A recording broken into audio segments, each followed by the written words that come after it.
What's up YouTube? KS Gun Guy here. Thanks for joining me today as always.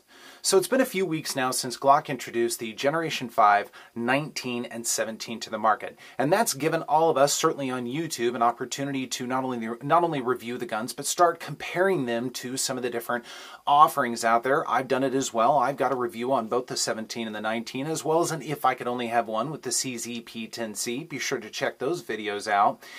But within all of those videos, big channels, small channels, everything in between, people have offered a lot of different insights into the Generation 5, things that they like, things that they don't like. And then all of the comments that have been left on those videos, including mine, you guys have been great. You've left over 800 comments talking about the Generation 5. So I've started to think about all of those comments and all of those videos and started to kind of summarize some of the different thoughts here.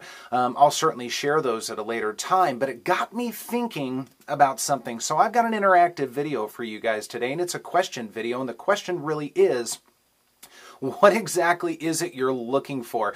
If you could have had Glock redo the Gen 5, what types of things would you be looking for? So I've got the Gen 5 here in front of me, and again, we've all seen it, we've all heard about it, we've seen the different changes, like the removal of the finger grooves, the flared mag well, the different finish on the slide, the internals that have been completely changed. Certainly the trigger is just a little bit different, and people have offered a lot of different views on this, whether they like or dislike certain features, the more ambidextrous features, all of those types of things. So people have had an opportunity to really share what they like, and I have to say, by and large, the opinions have not been necessarily, I guess I'll say, glowing, so to speak. And in some regard, it's been a little bit panned, which was kind of surprising to me, I must admit.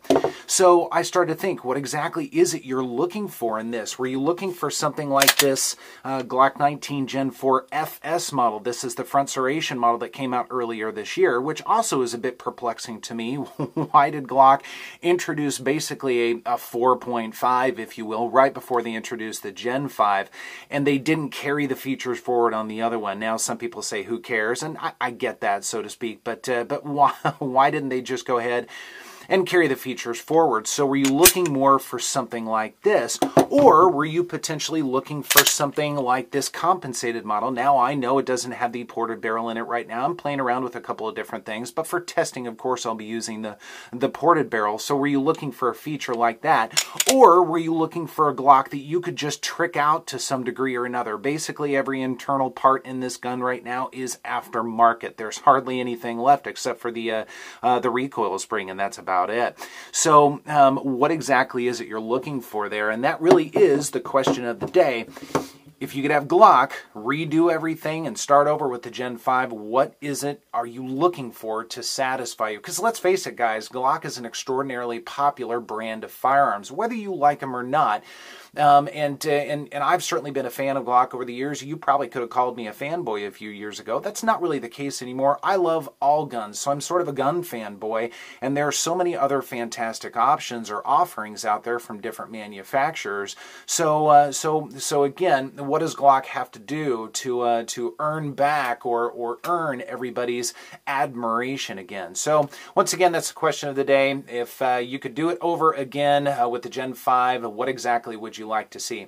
I'm really looking forward to seeing your comments on this. Be sure to join me, Big Johnson Guns and Gear, and 1776 Robust on Wednesday nights as we talk about things like this and other things related to the firearm industry. I'm excited to see you there, and the links to their channels are below. You have to follow them as well. We switch up hosting duties, so I'm looking forward to that. And again, be sure to leave a comment down below. I'm really excited to read those.